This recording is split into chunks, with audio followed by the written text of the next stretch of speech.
All right, welcome to another episode of Freedom from Alcohol. This is the podcast where we help you break free, get that freedom from alcohol because a life without it holding you back, without you being a slave to it, is freedom. You get to go and live the life that you want, even if you don't believe that right now. You might go, "Yeah, right. I've had so many good times with alcohol. How am I supposed to have a fun life without it?"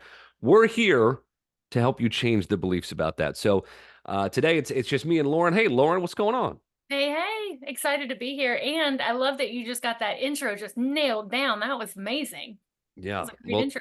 sometimes I just talk. Again, I have no idea where it's going to go. We just see if it lands. Most of the time it doesn't. Sometimes it does. Most of the time Um, it doesn't. We get but all so the name of the podcast is Freedom from Alcohol. That's also the name of our Facebook group. If you're not a part of that yet, make sure you join us up in there. It's an awesome community.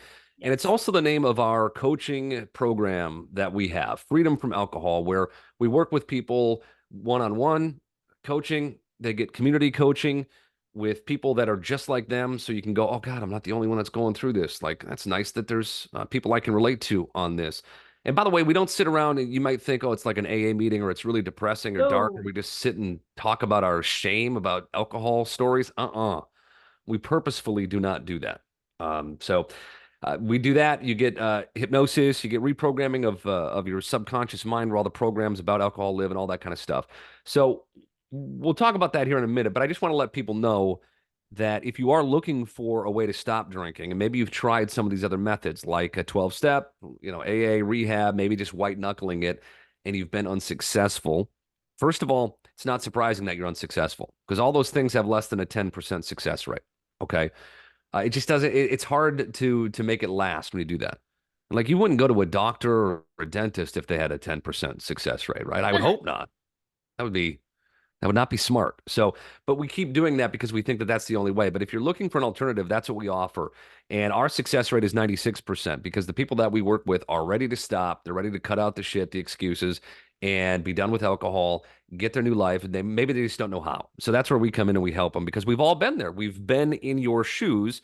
Everybody that is a coach with us, including Lauren and Matt, who's not here today, but we've all struggled with alcohol and have gotten to the other side of it. And so that's what I want to talk about today is Lauren, big old congratulations to you. You just hit 4 years alcohol free. What?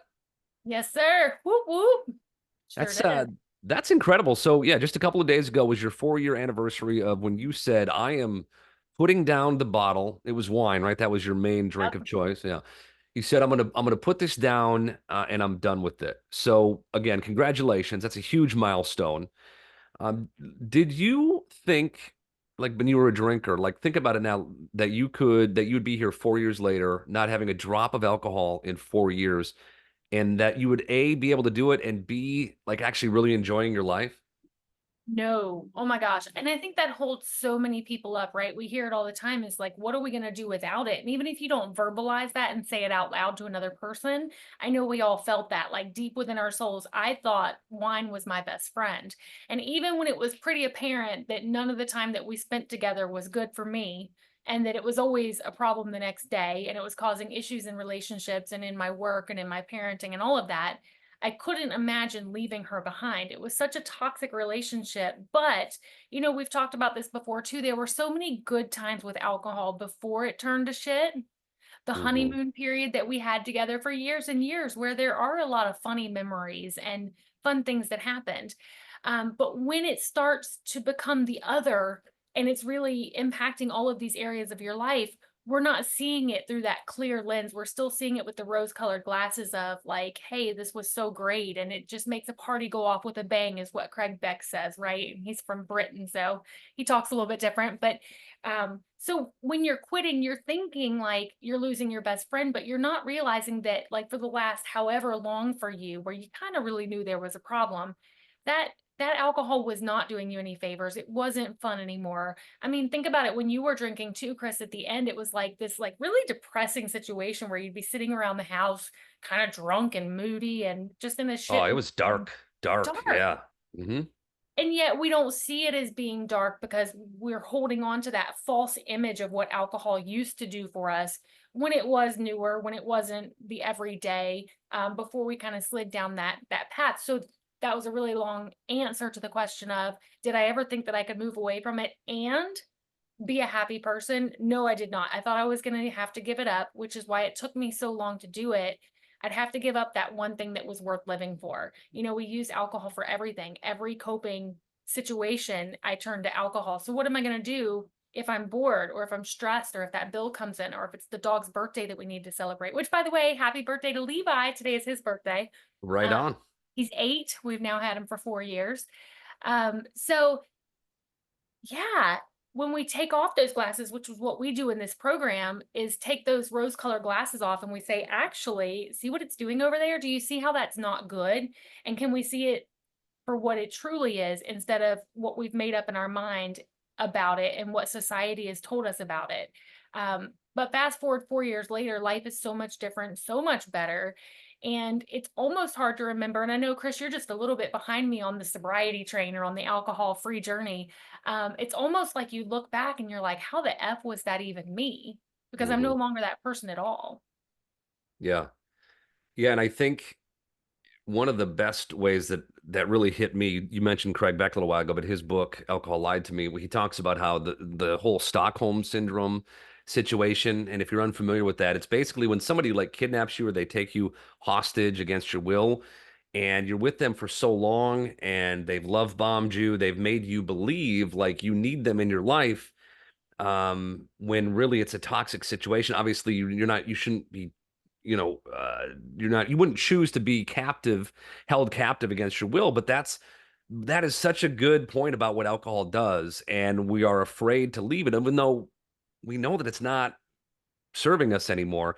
And I think a lot of people get trapped in that. I know I certainly did. And you're right that we did have some good times with it. We'd be liars if we said there's no fun with alcohol, because obviously there is, right? We wouldn't drink it if there was no fun with it.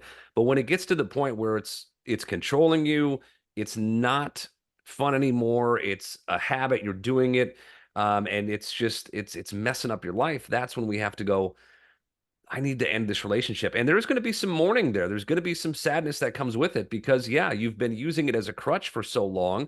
And we're going to have to learn to walk without that crutch for a while, which is awkward as shit.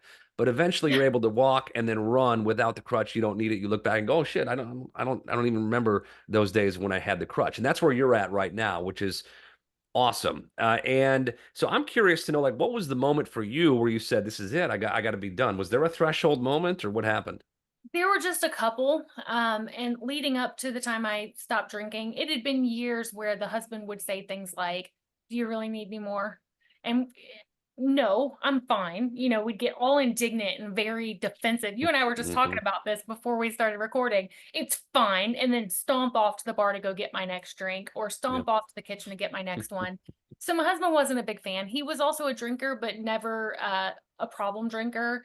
Always could take it or leave it, is still that way, chooses not to drink now because he just doesn't see the point in it. And I think also living with an alcohol coach, an alcohol free coach, and just kind of hearing all of this over and over, it's like, yeah, that is kind of stupid, right? So he just kind of naturally, when I stopped drinking, quit drinking too. But um, the things where I knew if I didn't quit soon, my life was going to be massively impacted. So we talk about rock bottoms, and those can be really subjective, but what we see in Hollywood is the rock bottom of, everything's falling apart. I'm homeless. I have no clothes, no money, no food, and I'm, begging for change on the corner with my bagged vodka bottle.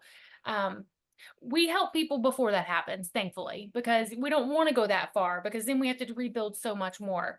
But my rock bottom, my threshold moment was really just the little things adding up over time. And I knew my husband is very non-confrontational. So it was like kind of the elephant in the room that we never talked about. And then I'd like hop in the car with like another bottle of wine at the gas station when I said I needed to stop to get Skittles, right? And then Mm, get in the car with the bottle of wine and the yep. Skittles. Or we're going to a restaurant and I'm ordering wine when I said I wasn't going to drink, and he can't say anything because like what's he going to do? Have an argument in the middle of the restaurant with the kids there and the waitress like looking at us crazy? So he was very non-confrontational, but I know him very well. We've been together. I've been with him for longer than half my life at this point. And so I know we know each other very well. And I just knew that one day he was going to pick up his shit and leave, and he was going to take the kids with him. And at the time when I quit, they were 3 and 5. They're now 8 and 10. which, birthdays make things a little bit off with like the 4 years that we just counted. But I just knew that he was going to leave. And I was already isolating. I was already not doing anything at night. I was turning down every attempt to be social because I'd rather be at home drinking.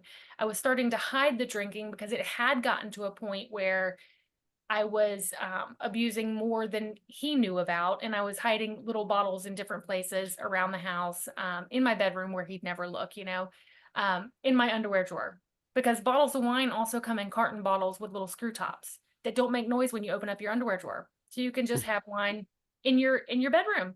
And It's you just can, all the mental gymnastics that we go through, right? Just to get that yeah, drink. Yeah. yeah. Yeah. And so I was noticing that I wasn't in charge of it anymore, and that it was gonna be it was going to become problematic. And I was watching myself wanting it earlier and earlier in the day. Yeah. I'd started, on the weekends I would have it whenever, but during the week it was like I could barely freaking get home before I was so excited to pop that bottle top on the wine. And that's not fucking normal. It's not normal to get that pumped about it. Like, think about being a kid and your parents were going to take you to like Six Flags or Cedar Point. The excitement as you're like in the car. That's what I would feel about the alcohol because I was so freaking addicted to it that it was, oh, and then just so much relief when I would finally get that sip. I knew that wasn't normal. And so, combined with the fact that I knew I was about to lose my entire family, and it was starting to impact my work as well.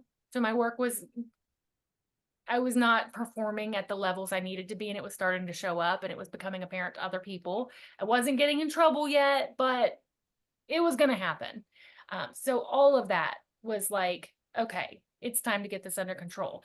And I honestly had been listening to Craig Beck for like 2 years previous and trying to reprogram myself with, the truth about alcohol rather than the lies I'd been telling myself about it. And one day I just put it down and said, I'm done, just done. And not to say that I hadn't tried to quit before. I had tried to quit many times before, and I would never make it past like maybe 3 or 4 days. And when I was able to do that, it was only because I was so freaking hungover that I couldn't even think about drinking for those days. So it wasn't even my own will. It was more like I was so sick I couldn't ingest any more poison. I had to wait until I was well to be able to do it. So that's kind of where I was at. And, I'd caused problems, told secrets on people that I wasn't supposed to, made other people angry, said things that I would have never said if I hadn't been drinking, done things I wouldn't have done if I weren't drinking. Um, and so, Did yeah, you that's have kind of like where I for was. me, I just always remember being disappointed in myself and like I couldn't look at myself in the mirror in the eyes because I knew that I was living a life that was less than and I just kept doing it. And there was a lot of guilt, shame, regret, just kind of always rolling around inside. Did you have any of that? Oh yeah, so there were two of me. There was the real me, of course, and then there was the person I chose to be in public to mask all of that. Mm. And it was living such a lie that the version of me that I was presenting to other people, I was ashamed of, even because I knew it wasn't true. As a nurse practitioner, as a mom, as a wife, in public, on Facebook, all of that shit, I looked great. But the people who knew me best knew there was a problem going on. And so I'm sure, because I see this all the time too. Like, you have that one friend that, their marriage is falling apart, but then their anniversary comes up and she's like, I love you so much. I can't wait to see what the next 40 years is. And I'm like, homie, you're filing for divorce tomorrow. Stop it on Facebook, right? So Wait, are that you was telling me that social media is a little bit fake? Is that what you're trying to say? This is breaking news. I probably can't only believe it. 1% of the time. Only 1% of the time people are not being truthful on Facebook. But so that's what I felt like I was doing with my real life. My real life, Mhm. I was showing up like that highlight reel, and I was showing up as this person that had my crap together. And at home, it was like so bad. And I was going to work hungover. I was not. I mean, whew, I know that there was a time or two in my life that I went to work still buzzed or drunk because I woke up and was like, well, damn, it's still here. What are we going to do? Like, am I drunk? Am I okay? Let me take a shower and see. And then, so did I drink and drive even? I'm not even freaking sure.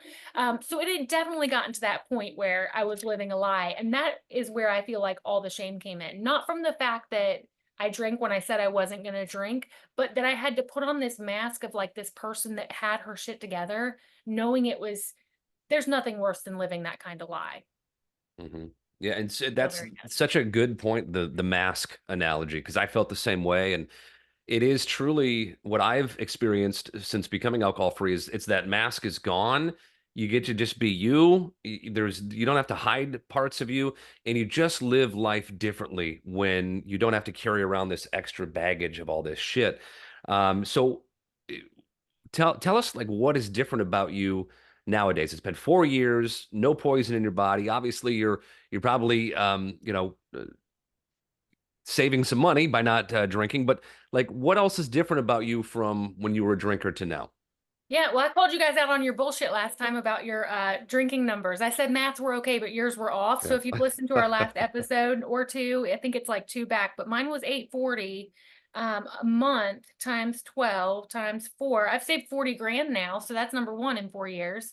Think about that. Let's just not gloss over that. That's 40 grand in 4 years. Like, think about if you had an extra 40 grand, what you could do with that. I mean, that's incredible. Another 40 grand right now, I could buy another house, right? Yeah. So Yeah. since I quit drinking right before I left my job that I was in at the moment. I was like 3 months sober, thank God, because if I came home, COVID hit. I quit right before COVID. And so then COVID hit and everybody started the uptick, and I would have been dead. There is no way I could have worked from home as a problem drinker and continued that pattern, because without needing to be at an office every day as a nurse practitioner, I would have just started drinking earlier and earlier. And I was building a business at the time. That business would have tanked. So super glad that that happened in that order. But I quit drinking. I came home because COVID was going on. I wasn't seeing patients. My kids didn't have childcare. So I decided to come home, and I've stayed home since then. But I've got two successful businesses and three successful businesses right now, and another one that's launching soon. So we do have an Airbnb. We bought a property that I run. And I do sober coaching, and I am a health and wellness coach. And I support myself very well with those things, which is totally outside of the box, which I never would have done as a person who didn't like myself, because I would have been really hung up on the, can I do something like that? Even though I went and spent all this time in school to become a nurse practitioner, like, we have all these identities and masks and things like that. But I wouldn't have had the confidence to put myself out there and to not give a shit what people think about my choices, which at this point I could care less. Um, but I'm actually going back into the nurse practitioner field and launching a new business called Restore and Balance. It'll be here in my hometown, Ashland. It's going to be virtual and aesthetics in person. It's going to be really fun. But I really build my life now around what sounds good to me and how do I want to spend my time. Like, yeah, we have to make money, but can we like do things that are impactful but also fun, meaningful, and yet you don't want to kill yourself every time. Excuse me, I know that could be triggering. You don't want to like, you don't have to force yourself out of bed every day to get moving to do all the things, right? um and truly, when you said taking off that mask, I've taken off the mask, and there is nothing more freeing than just being able to live my life the way I want to live it. I'm not doing Mm. anything wrong. I'm not harming anybody. So I just do what I want to do. And I love myself now. I actually like spending time with myself. And I know you could probably really resonate with that as well. Because as drinkers, we're terrible. We don't like ourselves. We don't think we're worth anything. We're filled with shame and guilt. And we don't even want to take the handouts that people are, an olive branch that people want to extend to us, because we're like, we don't deserve it.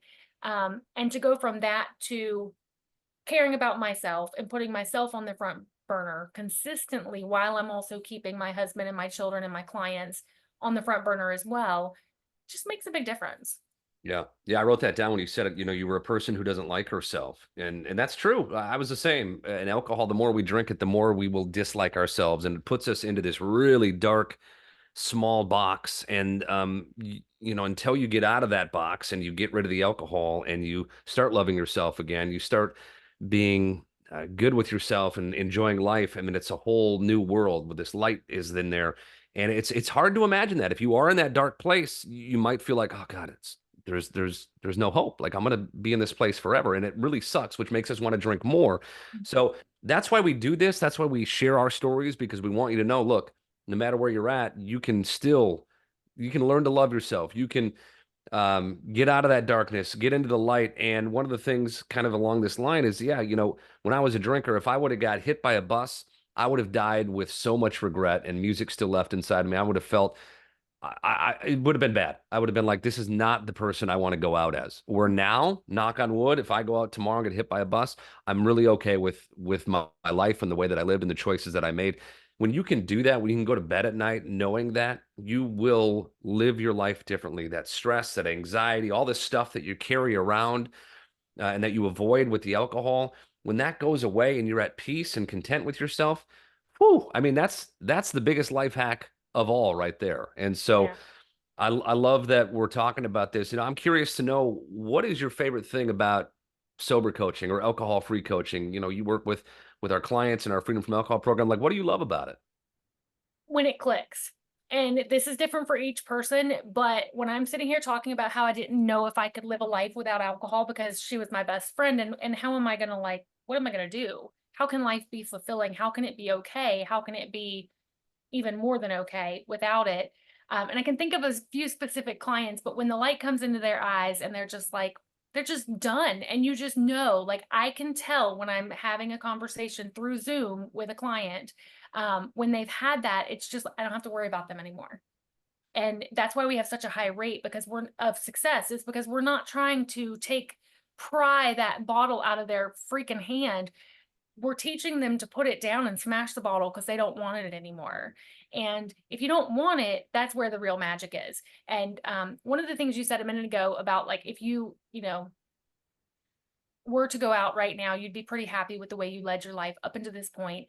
It's almost like making amends to yourself, because we don't do stuff like AA at all, but it's Mhm. almost like you got yourself into a space where you're like, okay, I like me, I'm happy, I'm proud of myself.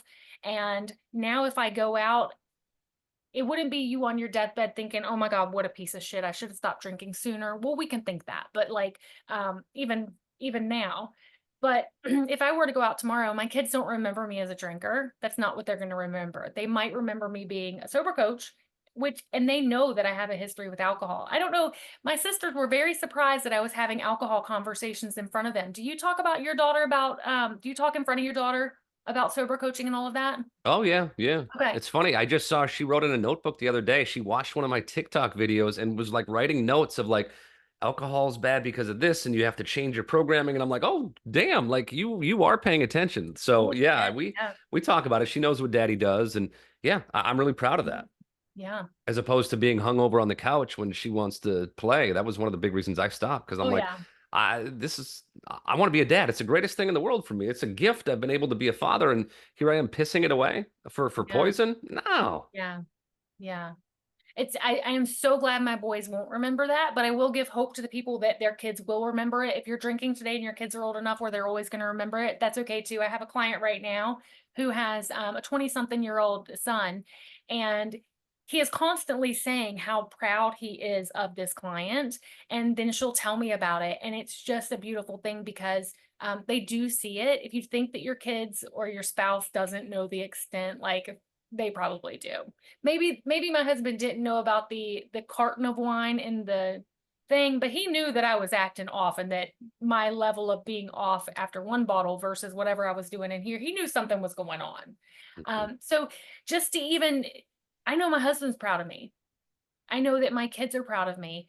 My favorite thing about sober coaching, though, would definitely be when that client just has that aha and they start to realize, like, not only is this doable, but when your mindset is correct, it's actually, this happens all the time. And I know this happens to you too, where the client's like, why is this easier than I thought? Is Yeah. this too easy? Am I waiting for the other shoe to drop? Am I about to get totally wiped out by, something that has me in the bottom of the bottle again? And it's like, no, once you get your mind wrapped around the fact that this is truly poison and you don't even want it, then we just have to get through, like, what, the 21 days of, like, kind of having a little bit of itchiness because we're addicted to a substance that if we took a sip of it, it would make us feel better on that dependency level of itchiness. Mhm. Yeah, yeah, sitting with the discomfort and all that, getting through that. That's where coaching helps, having somebody who's been there, to be by your side, hold you accountable. All of these things really help. But yeah, I love that too. When you can see the light bulb, it's like a switch goes off. I remember that happened to me. I literally, that switch, I could see it in my head, like I'm done. Like that's just not me anymore. And changing Oh, your identity to that. It's really cool when we see our clients do that. And then we help them learn to love themselves again and change their mindset and stop talking trash to themselves. Because ultimately, I think that's what addiction of any kind comes down to, right? We're not, there's something missing there. We're not loving ourselves. We don't feel connected with ourselves.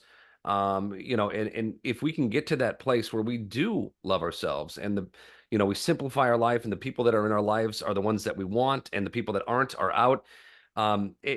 This is where the magic comes in, and you're living the life that you want to live. You're not just going on autopilot and just kind of going through the motions of life, which is where I ended up being. Oh yeah. And it sounds like there's a little bit of that in your story too. But yeah, I love it, and I know we got to wrap it up here. But I again want to say congratulations because 4 years poison free, alcohol free is incredible. And do you miss it? Do you miss drinking? No, not at all. And I think a lot of people also think we got to tack this on because, like, we know that this is not the case, but you also think, well, how could I date again? Or how could I go to a social event? And how can I go to these weddings and stuff? Again, if you don't want it, you just don't care, and you go to the wedding and you just get to be you, and you get to go cut up on the dance floor like an idiot because I can't dance, and I know you can't. You're I self-proclaimed I can't do this. try. I try. I I mean, enjoy the I have fun. process. I have fun with it, but that doesn't mean it looks good, right? Right. But you can do all of those things. And again, if you don't want it, what we don't want for our clients and what I definitely didn't want for myself was to be sitting at weddings this way the whole time, just Oh, hands, yeah. arms crossed, scowl on my Bitter. face, bitter because these people get to drink and I can't because maybe my husband told me that there was an ultimatum or because of A, B, or C, but I want it. I don't want it. And thus, there's just no circumstance in which that would add to the day rather than detract from it. Yeah. Yeah. You There's don't just want it no the same way circumstance. you don't want to, go snort up a line of Coke or, inject yourself with, something dangerous. You just don't want it because it doesn't serve you. And that's where that programming comes in. Because if you can look at alcohol and feel about alcohol the same way you do about something that you would never put into your body, right? You don't have that program in there because you don't see other people doing it around you. If you can feel the same way about alcohol, then it doesn't become that struggle that Lauren was just talking about, where you are bitter, wishing you could drink but you can't. Uh, I was so terrified of living that way, and I thought that that was the only way to do it. That's not the case, people.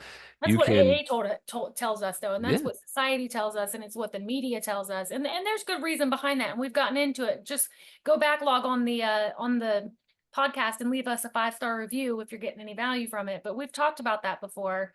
With they want us to be scared of that yeah, yeah, because keeping us drunk, keeping us addicted, keeps us small, keeps us from playing too big, and keeps us from um, realizing how powerful we are and all the things that we really can do if we're not absolutely poisoned to death.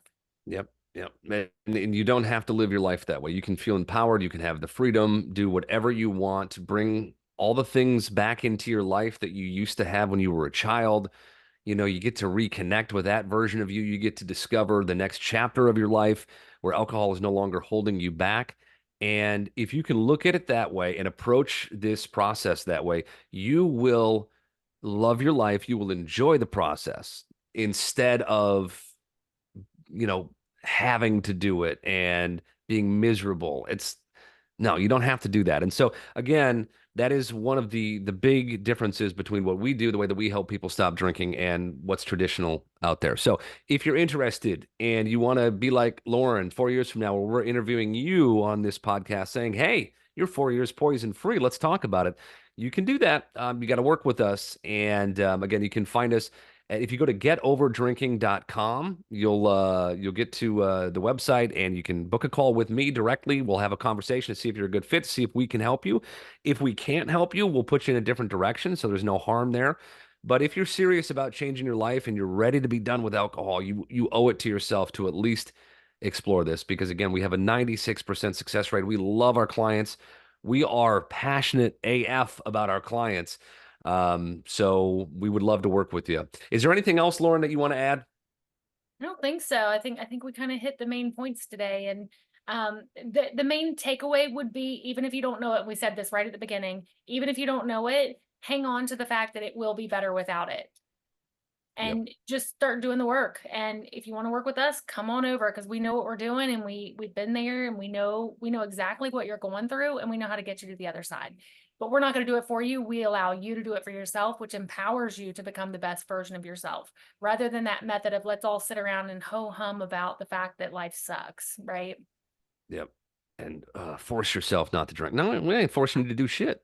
We're Nope. empowering you to go, you know what? I don't want to put poison into my body anymore. So Nope. let's help you do that and start, making better choices. So, yeah, absolutely. Again, congratulations, Lauren. That's huge. Thank 4 you. years alcohol free. Thank you for, coming into my world. You found me on TikTok and we just connected from there. And so I'm grateful for that and to have you as part of our team. And you've helped so many of our clients break free from booze and go have an amazing life.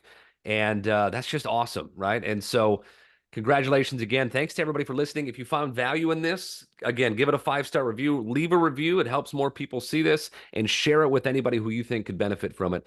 We'll see you next time. We have a new episode every Tuesday on Freedom from Alcohol. See you guys. Bye, y'all.